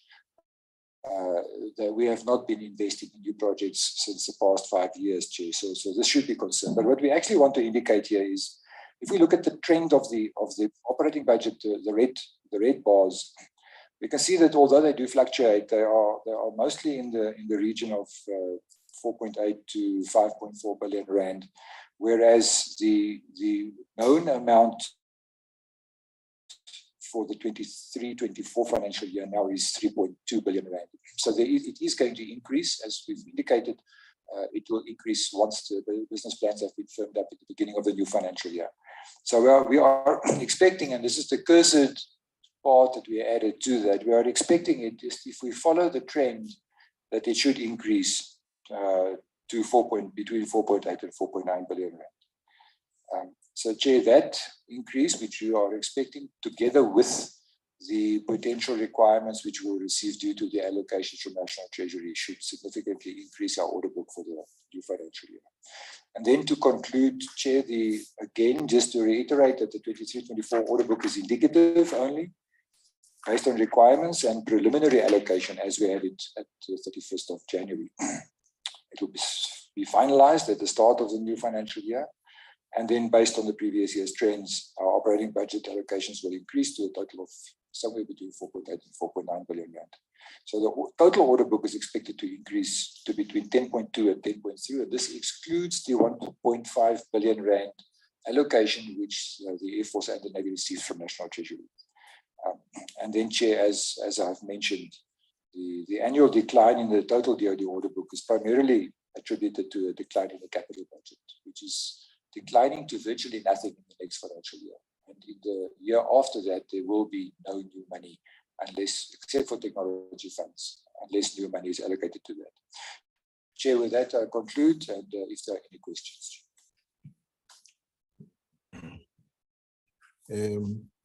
Group CEO, your concluding remarks. Thank you, Chair. As Mr. Hussain in his last slide is painting a not so encouraging picture, unless of course new money is made available, Chair.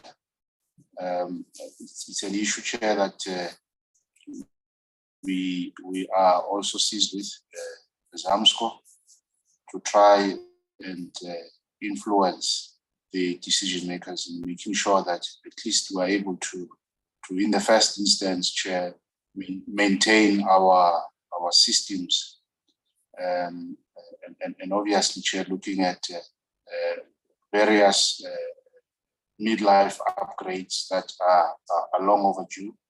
But obviously, Chair, there's a need to further improve on the existing technologies that we have, so as to ensure that we keep abreast with the developments within the defense space.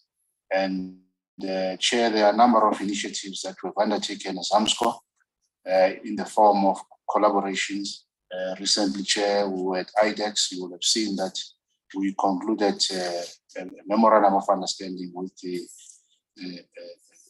Chinese state entity, Poly Group, where we're looking, Chair, at opportunities that will arise where there's exchange of technology collaboration at that level, and with the view that, Chair, where they are ahead of us in various other technology areas, we then are able to benefit and become a partner. And there are a number of other players, Chair, that we're talking to, and other countries, insofar as, whether it's in the form of their experiences where they've gone through some of these challenges that we are faced with. Could it be in the form of the submarine maintenance platforms, and where we can learn and be able, notwithstanding the huge costs associated with that, but be able to say, based on their experiences, we can reduce some of these costs that are associated with maintaining these platforms. I will leave it there, Chair, and we'll take questions. Okay. Thank you very much. Right, colleagues, the matter is on the table, but just before I open it up for further scrutiny, let me just check. There is new money that was announced by Treasury, the Minister of Finance in his budget speech. And you're saying you have not received, new requirements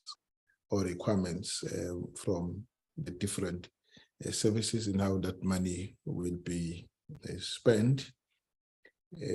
I note that. And two, you are mentioning the 2 months. That the only time the business plan will be finalized would be May. The reason for that is that all rollovers would have been finalized before you determine, or the service, the different services determine their order book. I think as well as the defense material. Now, my question is this 2 months not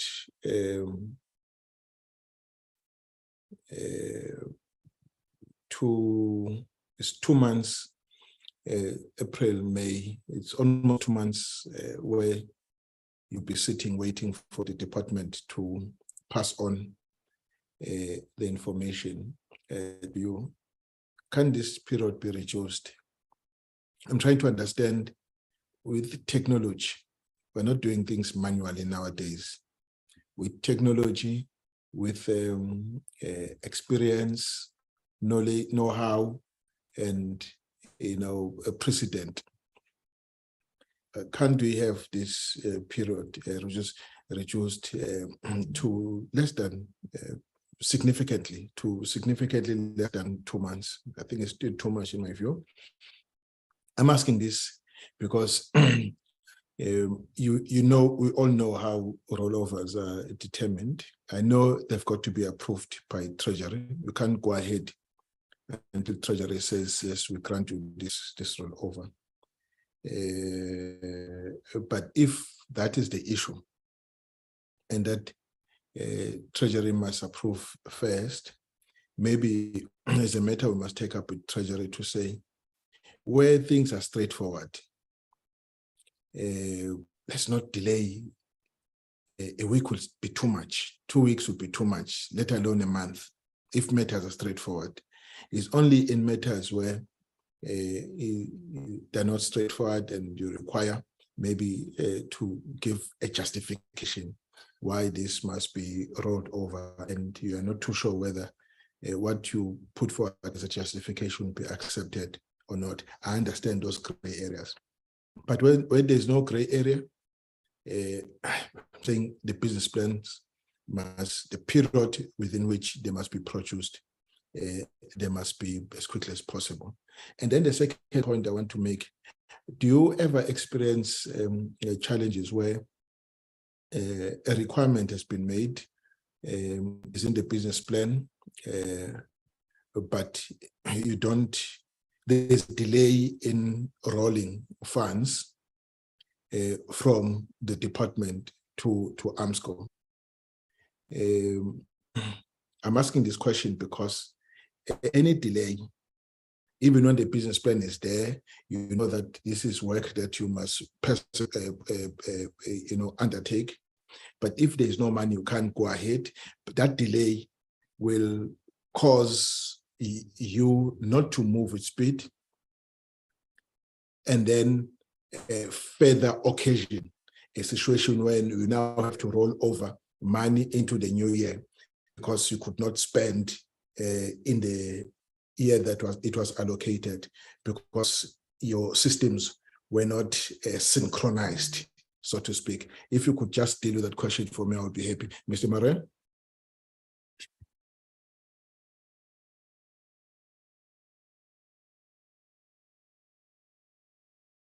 Mr. Murray? Sorry, Chair. Apologies. Thank you for the presentation. If one listened to the presentation and you look at the presentation, then everything seems to be very, very optimistic. To the extent that the order book can grow as large as 10 billion rand. Now, that order book can only be for the Department of Defense and the SANDF in terms of the acquisition responsibility agency that Armscor is fulfilling. In the past, there was more than often a difference of opinion between the CFO saying there's no money and Armscor say that, you know, this is our projections and this is our order book. So my question to both Armscor and the Department of Defense is whether these orders that has been given to us, that it can grow up to 10 billion rand, whether that is actually funded and whether those are money is secured in a medium-term budget framework. Because if it's not in that framework, it means that somewhere we must go and look for the money. We also know exactly the state of our capital equipment, our material, our prime mission equipment. So that is no secret to anybody. So I want to know whether that is fully funded or where is that money at the moment. The second question I have is when Armscor issue RFIs, like they've done for the Mamba's replacement in, I think, November, December, whether those RFIs are included in this projections and planning of this, and whether those RFIs is due to a requisition from, for instance, in this case, Army for the Mambas, or for other pieces of equipment in the other for armed forces. The next question is what contracts are Armscor responsible for in terms of these three budgets? Is it only maintenance contracts and capital acquisition contracts and upgrades, or is it also other contracts, for instance, chartering of aircraft for medium or a long term? Or what are those differences? If we can just see who's responsible for what. And then the last question, no, that'll be all. Thank you, sir. Thank you. Thank you very much, Mr. Murray. Mr. Mutle? Thank you very much, Chair. I think Mr. Murray has covered one area that I wanted to raise a question on.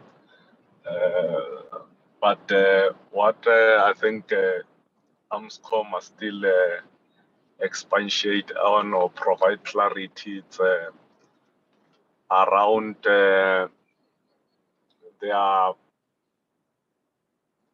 planning with the department in terms of this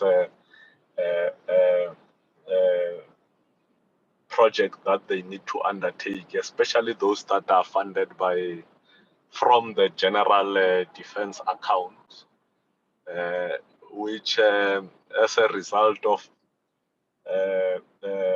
proactive planning mostly will result in those funds being taken away from those projects.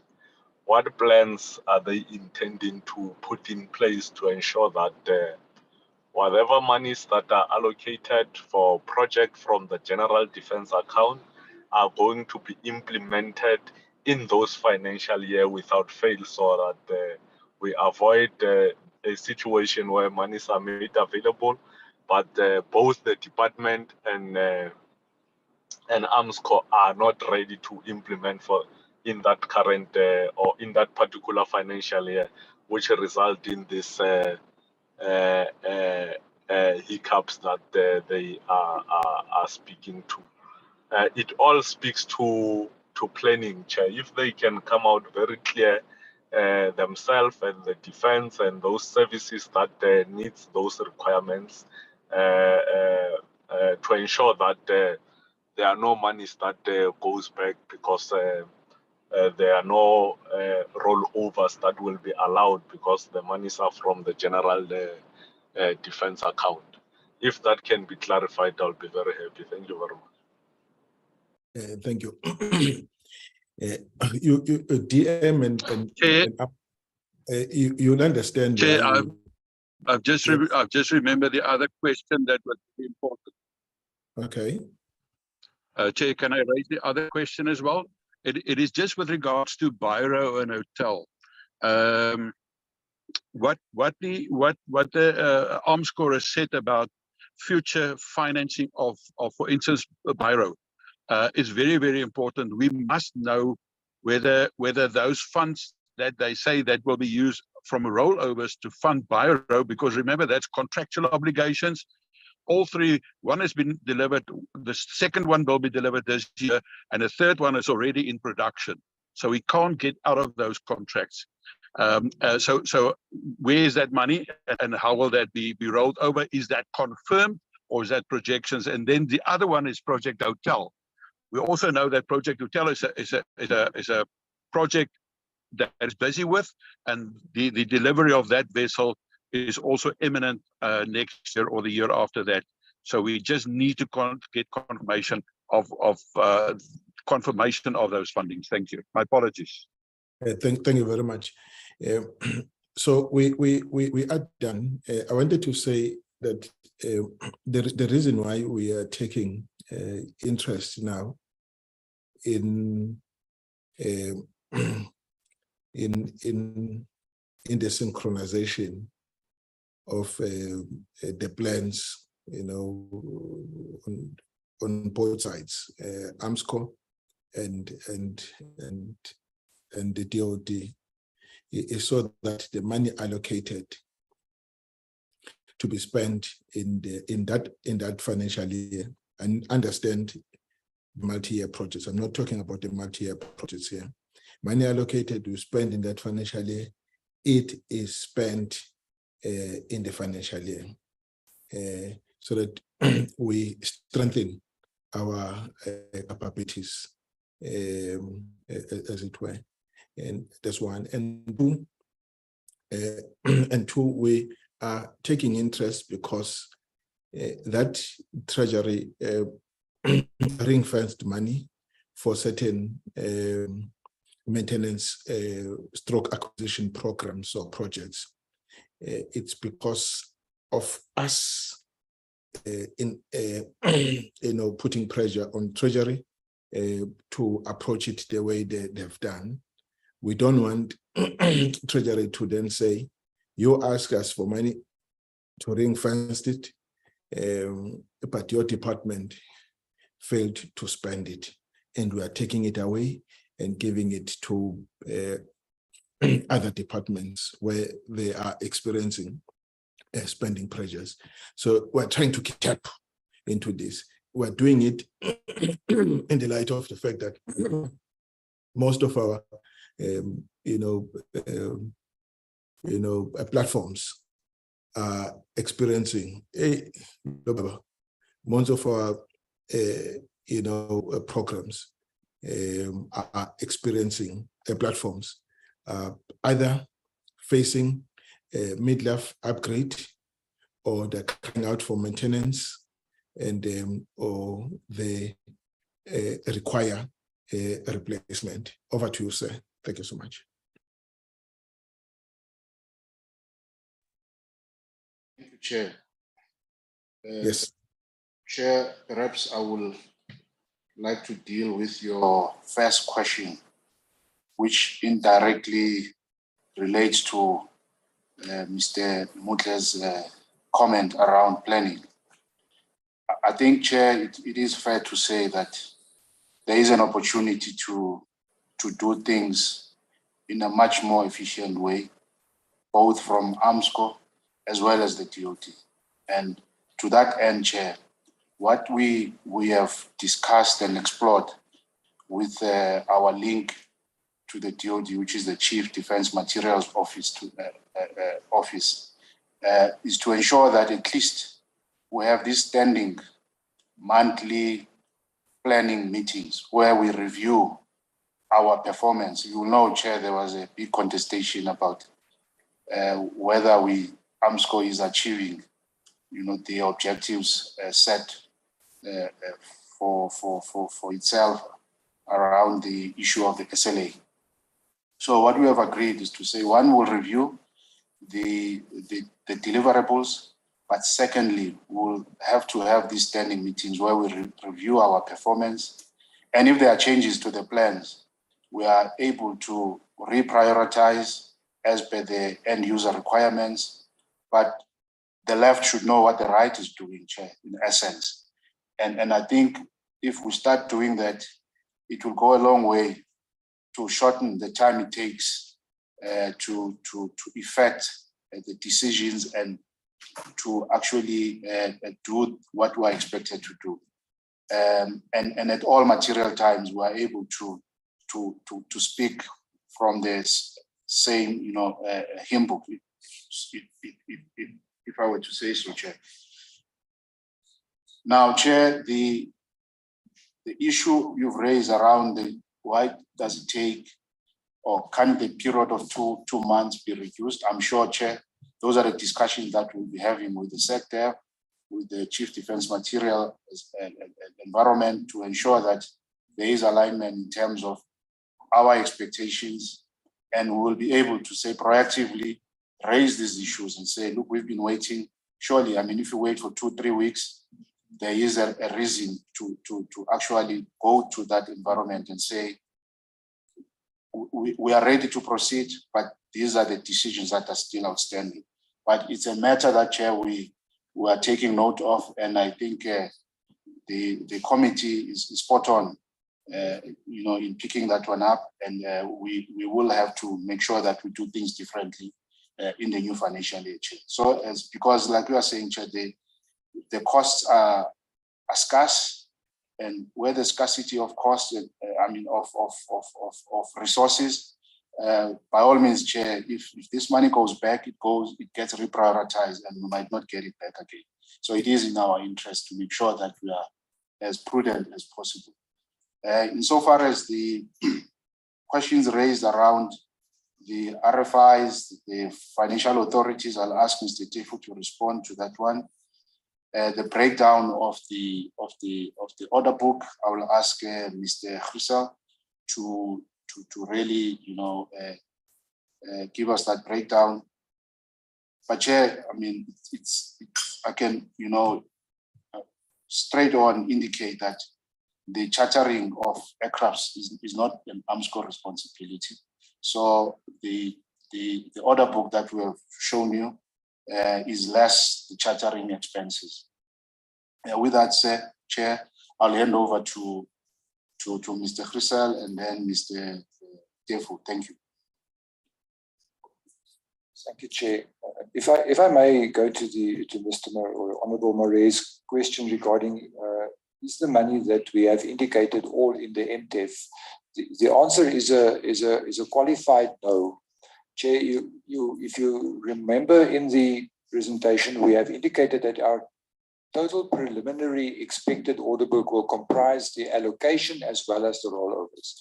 All the figures which we have indicated there as part of the allocation is within the MTEF. The rollovers are not necessarily in the MTEF. So there we rely on monies from previous years within the special defense account to roll into that year. So that money will not be indicated in the MTEF, but it should become available in terms of the rules of the special defense account. Then, Chair, Mr. Honorable Marie's question regarding the RFIs which were sent out in December. Those were RFIs for the Army's vehicles, which should meet the requirements of the previous project Sapula.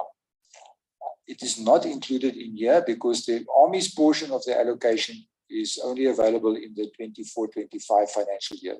24-25 and 25-26 financial years. So what we have indicated in here in that 1.5 billion rand is only the allocation to the Air Force and the Navy. Those RFIs for the Army was specifically as in reaction to that allocation which they are getting, and members of the committee will understand that it is going to take some time for us to ensure that those vehicles can be delivered. And all indications are that that allocation from National Treasury is going to be GDA, so it cannot roll. So we have to prepare ourselves to take delivery of those vehicles once it is decided within the 24-25 and 25-26 financial years and pay for it.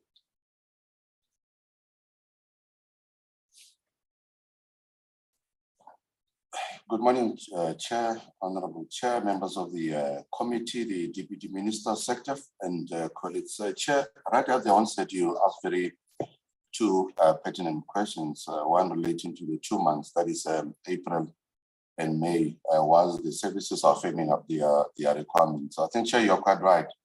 The period is quite long, and we'll then engage the client environment to see how we can shorten that time period, because really it has an impact in terms of our cash flow and as well as the eventual deliveries by the various contractors as and when we contract. Chair, having said that, that 2 period, it doesn't mean there's a lull, because you'd know that there will be requirements coming from the preceding years. So in that period, we will be executing requirements that we have already received from the various client environments, except that in that period, we'll only be awaiting a new requirements from the various clients. But there is still a lot of activity happening within that particular period. Secondly, you asked the issue of the whether when we receive requirements, is there a delay in the approving of the financial authorities? Certainly, Chair, there are instances where we receive requirements and there's then a delay in approval of the financial authorities, which, as I said, will have an impact in terms of cash flow for that particular or specific financial year, and will obviously have an impact on the deliveries that are envisaged in that particular year because of the delay in the finishing of such approvals. Thank you, Honorable Chair. Okay. Thank you very much, colleagues. DM, you're concluding, maybe let me check with SecDef before I ask you, DM, your concluding remarks on these issues? Chair, we are fine. Thank you very much. DM, we are concluding now. I think we understand where the entity is coming from, and that we can improve on the manner in which we do things.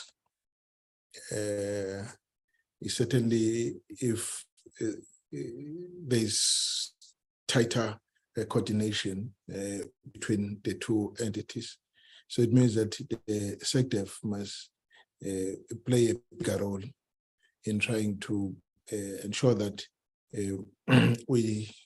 there's no time delay in financial authorities and the submission of the business plan, so that the money allocated for the year is spent in the year. And also there's concern about the non-performing projects whose allocation has to be rolled over now from year to year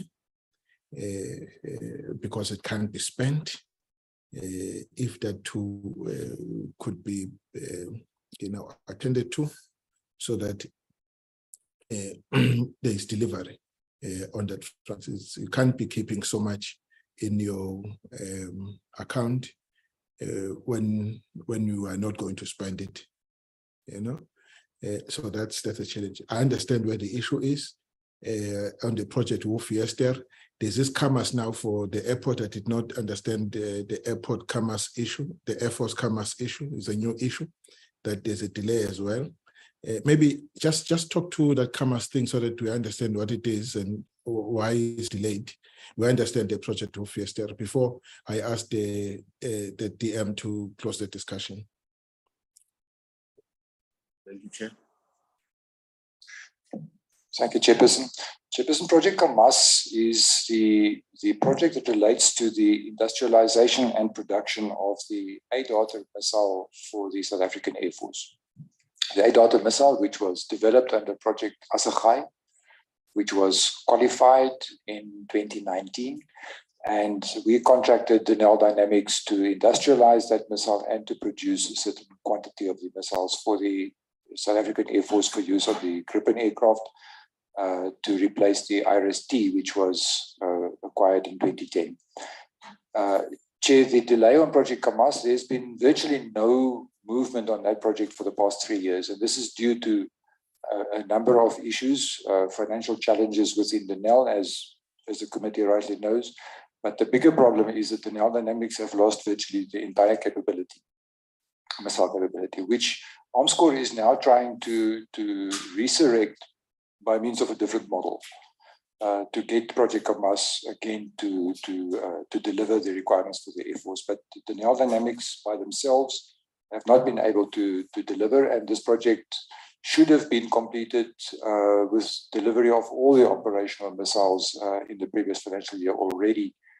They have not yet completed the industrialization, so they have not started with manufacturing, and at the moment it's not possible for them to do.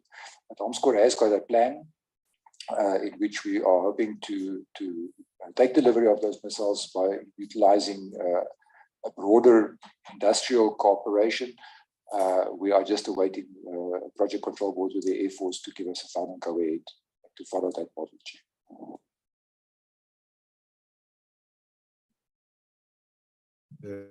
Okay, DM, over to you, sir.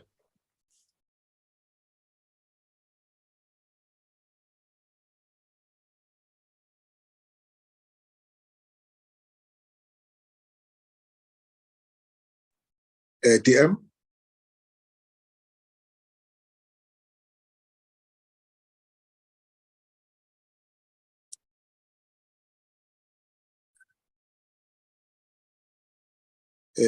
Brian, can you hear me? Yes, Hello? I can hear you, Chair.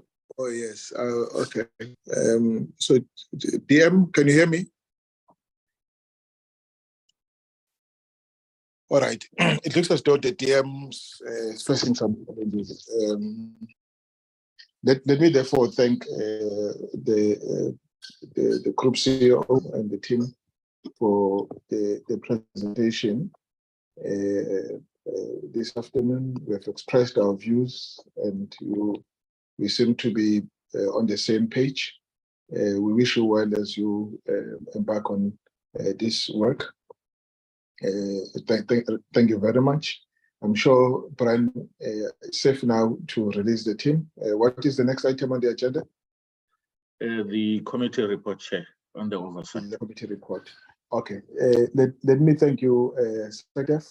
Thank you, Group CEO and the team.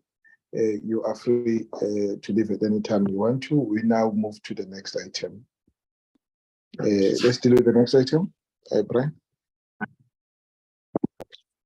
Chair, I will be sharing the next item, which relates to the report by the committee report on the oversight visit to Bloemfontein and the various military bases and Department of Military Veterans activities in the Bloemfontein area. Chair, as members will recall, this draft report was briefly presented last week, and there was a request for members to have another week to engage with it and then come back for consideration and adoption today. We didn't receive any written submissions, so members are welcome to give oral submissions for required changes in this. Chair, I don't know if you would like me to go through the recommendation section quickly, or do you just want to open it up to members for discussion? You presented the recommendations last week, isn't it? We went through it quickly, yes, Chair. Yes. Maybe let me just check if from the members if there are any comments to make, and then conclude on the report. Colleagues, are there any comments to make? No, Chair. No comment. So we adopt the report. Colleagues, can you adopt the report?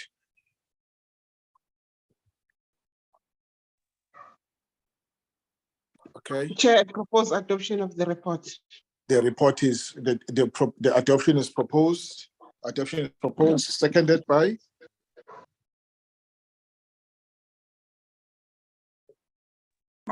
Seconds.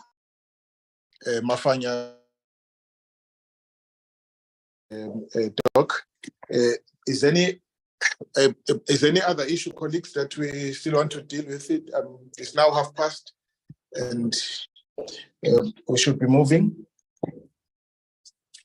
Brian, any other item? Chair, the remaining 2 sets of minutes. Can we postpone the set of minutes? We should be taking passes now, unfortunately. That is fine, Chair. That is fine. Colleagues, can we end the meeting on this note? Thank you very much. Colleagues, the meeting is adjourned until we meet again. Thanks. Thank you, Chair. Thank you so much.